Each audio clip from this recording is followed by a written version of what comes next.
তো আজ আখেরি মোনাজাতে অংশ নিতে ইজতেমা ময়দানে ভিড় জমাচ্ছেন মুসল্লিরা। সেখানে আছেন আমাদের সহকর্মী জাহিদ হোসেন। আমরা বিস্তারিত জানবো তার কাছ থেকে। জাহিদ আমাদের অন্য একটি প্রান্তে রয়েছেন। জাহিদ, নিশ্চয়ই শুনতে পাচ্ছেন আমাকে?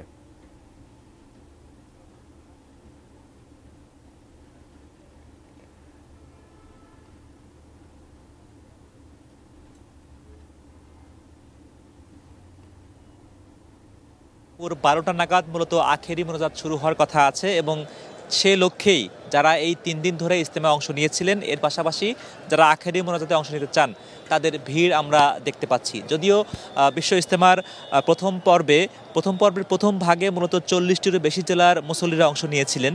দ্বিতীয় ভাগে সেখানে কিন্তু মাত্র 20টির বেশি জেলা অংশ নিচ্ছেন। কাজেই দ্বিতীয় ভাগে এসে আমরা মুসল্লিদের যে উপস্থিতি কিংবা অংশগ্রহণ সেটি তুলনামূলক কম দেখতে পাচ্ছি।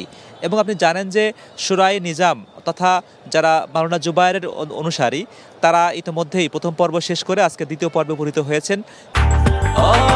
ব্রেকফাস্ট, টিফিন কিংবা স্ন্যাক টাইমে মজাদার আয়োজন মানে অল টাইম ব্রেড। তৃতীয় পর্বের ঘোষণা আমরা গতকালই সরকারের পক্ষ থেকে পেয়েছি।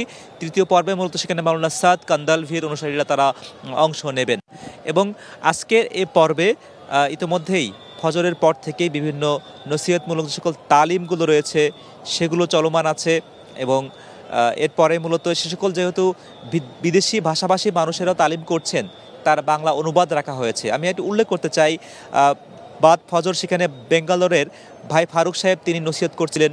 এরপরে হিদায়তের বয়ান শুরু করেছিলেন হিন্দুস্তানের মাওলানা আব্দুর রহমান সাহেব এবং তারপরে এখন মূলত যিনি নসিহত করবেন আমরা জানতে পেরেছি তিনি ভারতের মাওলানা ইব্রাহিম দেওলা এবং তারপরেই মূলত সেই কাঙ্ক্ষিত মুহূর্ত যেখানে লাখো মুসল্লির মূলত একটা মহামিলন ঘটে, যে আখেরি মোনাজাতে অংশ নেয়া, সেটি মূলত 12টার পরেই শুরু হওয়ার কথা রয়েছে। এবং যেহেতু এখান থেকে সব মুসল্লিরা কেউ 3 দিন কিংবা 10 দিনের চিল্লায় যাবেন, কেউ তার মহল্লায় ফিরবেন, সেই চিল্লায় যাওয়া কিংবা মহল্লায় যাওয়া সেখানে গিয়ে যেভাবে মানুষকে দিনের দাওয়াত দেবেন, দিনের পথে নিমন্ত্রণ জানাবেন, সে সকল আমলগুলো, সে সকল তরিকাগুলো তারা কিন্তু এখানে নসিহতমূলক যে সকল বক্তব্য আছে সেখানে তারা শিখছেন, জানছেন, নিজেরাও কীভাবে সঠিক পথে ইসলামের দিনই যে সকল পথগুলো রয়েছে, নিয়ম রয়েছে সেগুলোকে অনুসরণ করে তারা চলতে পারেন, সেই প্রক্রিয়াটি তারা এখানে অনুসরণ করছেন। এবং সকালবেলায় আমরা দেখছি এখানকার শুধু যে আসলে আমল নামাই তারা কার্যক্রম পরিচালনা করেন তা কিন্তু নয়, এর পাশাপাশি নিত্য নৈমিত্তিক যে কাজগুলো সেগুলোও তাদের সারতে হয়, তারা নিজেদের রান্না নিজেদেরই করতে হয়।